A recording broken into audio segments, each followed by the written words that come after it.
I want to do this problem from your guided lecture activity with you, not the whole thing, just introduce you to osmosis examples that you might see in this class.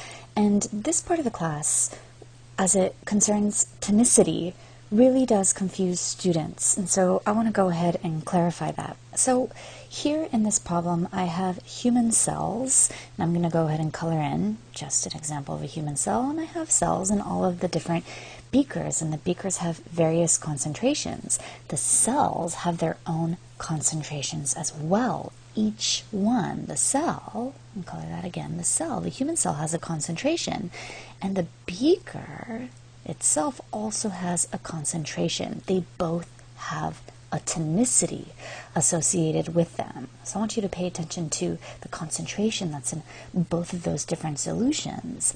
And I want you to tell me whether it's isotonic, hypertonic, or hypotonic. We have to compare the two tonicities in order to determine whether it's iso, hyper, or hypotonic. In addition, because this is osmosis, water is going to move to the area that's more concentrated. So we have a movement. If we have a hyper or hypo scenario, isotonic, there'll be no movement overall. The net movement will be the same. So let's go ahead and work through some examples. We'll look at the first example, and it looks like, I'm going to look at the beaker first, it looks like I have a 25% solute concentration. I'm going to ignore the water concentration because what that's telling me is that that's just making up for the overall. It's 100% overall, and so the rest is concentrated with water, but 25% of it is solute. That's important to me. That tells me how concentrated. Maybe my solute is salt. There's 25% salt in that overall solution. That's how concentrated it is. Well, in my cell, I don't know the tonicity yet of the beaker because I need to compare it to the solution in the cell. The cell is 55% solute concentration. So if I actually compare that 55% to the 25% solute, which one is more concentrated? Well, the cell is going to be more concentrated compared to the beaker. There's more salt. It's more concentrated with salt than the beaker. Erase that, and I'm going to actually show, I'm going to write first my different tonicities. So in that cell, I have a hyper. I'm going to write hypertonic. You can write this however. I want you to show me that the cell is hypertonic compared to the beaker, which is hypotonic.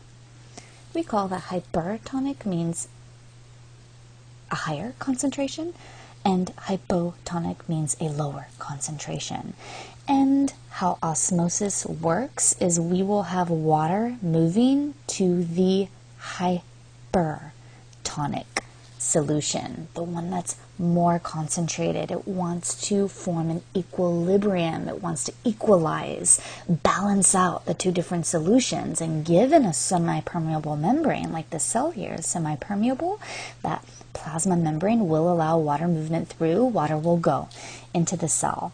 What will happen in that scenario, as we saw in lecture, is that cell will swell up with water. It'll balloon. It'll get bigger eventually. Let's look at the next example. Here I have a 10% solute concentration inside the cell. I have a 37% solute concentration. What that tells me is the beaker is hypertonic compared to the cell that is hypotonic. There are different tonicities, so the cell is less concentrated than the beaker. What will happen is water will move out of the cell into the beaker. The cell will shrivel up given that osmosis event to try and balance out the two different environments. My last example that I want to go over with you guys, cell 50% solute concentration, beaker 50% solute concentration.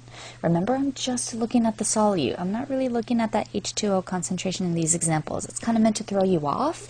A solution entirely, again, to clarify, is concentrated and diluted with water overall, but what I'm really focusing on is that solute.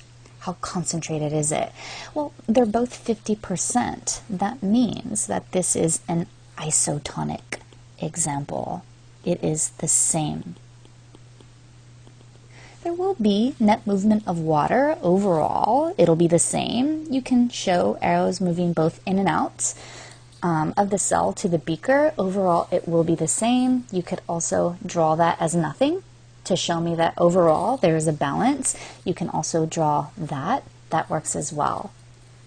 I personally like to draw arrows because in real life there is movement, but the net overall movement is the same in isotonic scenarios. Go ahead and try the bottom 3 examples yourself.